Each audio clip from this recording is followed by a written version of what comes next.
Yeah.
ውስጥ ወደ ስጋነ ሰብአ ኮነ በአርአያ ዚአነ ወደ ስጋነ ሰብአ ኮነ በአርአያ ዚአነ ሃሌሉያ ወልድ መጣ ወደ ዓለም ሃሌሉያ ወደ ዓለም ሃሌሉያ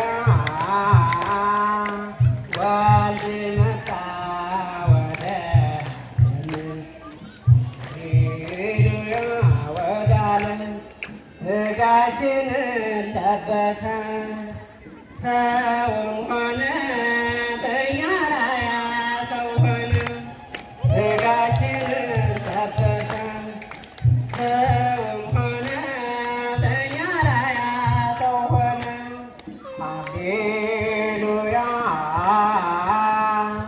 መጻ ወልድ ውስተ ዓለም ሃሌሉያ ውስተ ሃሌሉያ መጻ ወልድ ውስተ ዓለም ሃሌሉያ ውስተ ወለብሰ ሥጋነ ሰብአ ኮነ በአርአያ ዚአነ ወለብሰ ሥጋነ ሰብአ ኮነ በአርአያ ዚአነ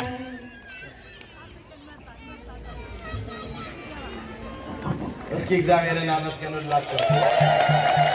በእውነት እግዚአብሔር በሚያውቀው ስርዓትን በመጠበቅ በአንድም በሌላ ወደ ቀደሙት ወደ አባቶቻችን በመሄድ ማህበረ ቅዱሳን በገጠር በከተማ በተለይ በግቢ ጉባኤያት የሚሰጡት ኮርሶች ሁሉም ኮርስ ከወሰዱ በኋላ ወደ ገጠር አብያተ ክርስቲያናት ታች ድረስ ወርደው በገጠር በሕክምና በመምህርነት በልዩ ልዩ የሚሄዱት ደግሞ ሌሎችን እያስተማረ በመስራት ትልቅ ድርሻ አለውና የቅዱሳን አምላክ ማህበራችን ያስፋልን ብላችሁ እግዚአብሔርን አመስግኑልን።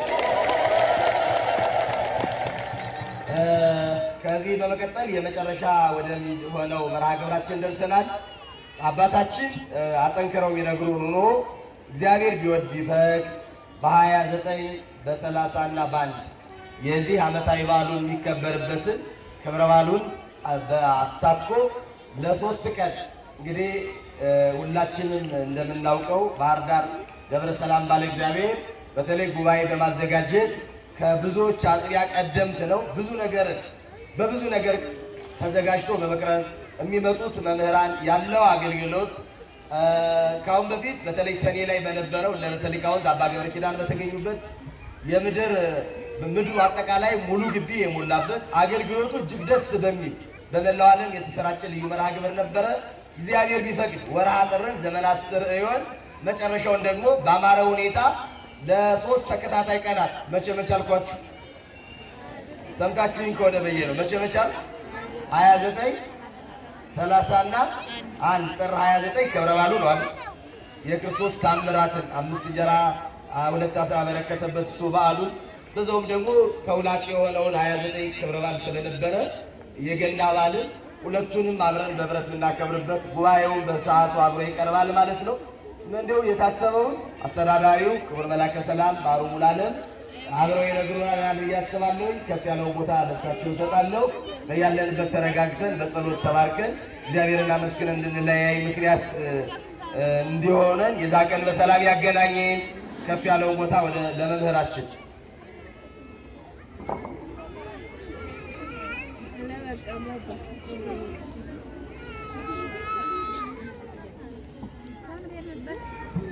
ኢየሱስ ክርስቶስ ማለት ምክንያቱም ንጹህ በሆነው ባህሪያችንን አዋህዶ ከንጹህ ባህሪው የተነሳ ያደፈ ባህሪያችንን አንጽቶልናልና ዛሬ ደግሞ የሚገርም ስራ ሰራልን።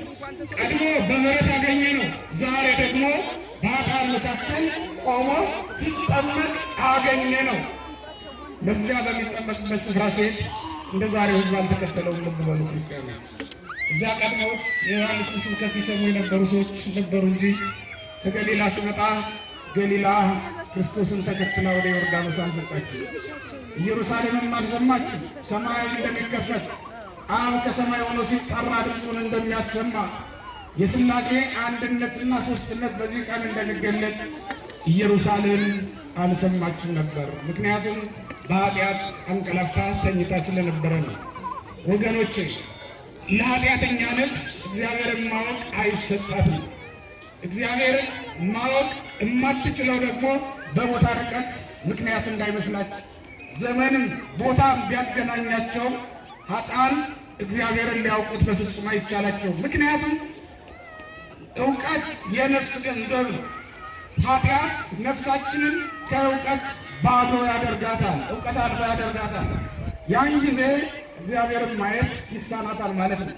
ለዚህ ነው ኃጢአት በጸናበት ዘመን ላይ በኃጢአት ትኖር የነበረችው ኢየሩሳሌም ሰማይ በሚከፈትበት ቀን እሷ ግን ምስጢሩን አልሰማችም። ኢየሩሳሌም የመንግሥተ ሰማይ ዜና በሚታወጅበት ቀን እሷ ግን የለችም። በኃጢአት ስንጥ ብላ ተኝታ ስለነበረ ከኃጢአት እንቅልፍ ሁላችንንም በንስሐ ይቀስቅሰን። ዛሬም ሥጋው ደሙ ሲሰጥ ያልነቃችሁ ሰዎች በኃጢአት አዘን ውስጥ እንዳላችሁ ነግራችኋል። ዛሬም ክብር ከቤተ ክርስቲያን በየቀኑ ለምዕመናን እየተሰጠ ባዷችሁን የምትመለሱ ሰዎች፣ አብራችሁ የመጡ ሰዎች ንስሐ ገብተው በእንባቸው ነፍሳቸውን አጥበው ጸድቀው ሲመለሱ እንደነበራችሁ ናችሁ የምትመለሱ ሰዎች ታሳዝናላችሁ። በእውነት እግዚአብሔር ዛሬም ጸጋውን ከቤተ ክርስቲያን አላቋረጠም፣ ይሰጣል። ምን አስጨነቃችሁ ስለ ካህኑ?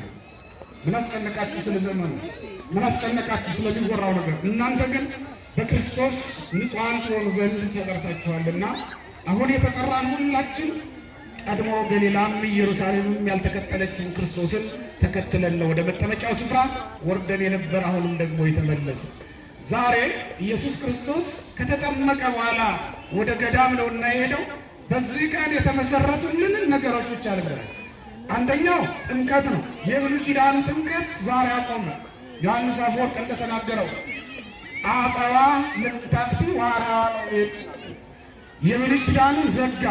የብሉይ ኪዳን ጥምቀት ልጅነትን ያሰጥ አልነበረምና የሐዲስ ኪዳኗን ጥምቀት ደግሞ መዝገበ ወሉድ የምትባለው ጥምቀት እንደገና ከፈተልን ማለት ነው። ይህ አንዱ ነው። ሌላው ሥርዓተ ገዳምን የተመሰረተው እዚህ ቀን ነው። ክርስቶስ ከተጠመቀ በኋላ ሳይውል ሳያድር ወዲያው ነው ወደ ገዳም ስለሄደ መንፈስ ቅዱስን የተቀበለ ሰው በዓለም ምን አለ? የእግዚአብሔር ጸጋ የሞላባት ነፍስ ከዓለም ጋር ምንም ዝምድና የለም። ዓለም አይጣፍጣት፣ ወሬው አይስባት፣ መዝናኛው መዝናናቱ አይማርካት፣ ሌላውም ነገር አይስባት። ምክንያቱም በመንፈስ ቅዱስ ጣዕም ስለተሞላች ነው። የመንፈስ ቅዱስን ጸጋ ላልተቀበሉ ሰዎች ዝማሬው አይጣፍጥም፣ ዘፈን ይሻላቸዋል። የክህነቱ ልብስ ደስ አይላቸውም፣ ራቁትነቱ ይሻላቸዋል። ማሸብሸቡን አይማርካቸውም፣ ዳንሱ ይሻላቸዋል፣ ይመርጡታል። ለምን? ከመንፈስ ቅዱስ ጸጋ ስለተለዩ ጣዕሙን ስለሚያረቅባቸው ነው። ለታመመ ሰው አጣፍጣችሁ ሰርታችሁ ብትሰጡት ምን ያደርግልታል? አይጣፍጠው። ከምግቡ ጣዕም ስለሌለ አይደለም፣ እሱ ራሱ በበሽታው ስለተያዘ ነው። እናም ኃጢአት ለጸናችባት ነፍስ ምንም ነገር አይጣፍጣት። ይኸውላችሁ እናንተ እየዘምራችሁ ስትመጡ እኮ መጠጥ ቤት ሆነው ያሳለፋችሁ ሰዎች አሉ። እናንተ እያሸበሸባችሁ እኮ ሆቴል ላይ ሆነው የቀረጿችሁ ሰዎች አሉ። ክርስቲያኖች ናቸው፣ ግን የሉም፣ በአገልግሎቱ አልተሳተፉም። ወገኖቼ ክርስቶስን በስም ሳይሆን በግብር መሳተፍ ግድ ይላል። በስም የተጠሩ በጉባኤው የዋሉ እነ ይሁዳም ነበሩ፣ ሌሎችም አሉ በስም የማናውቃቸው፣ ግን ለልጅነት የበቁ በግብር እሱን የመሰሉት ናቸውና በግብር ልንሳተፍ ይገባናል። ዛሬ ሥርዓተ ገዳምን መሰረቱ የተጣለው ዛሬ ነው።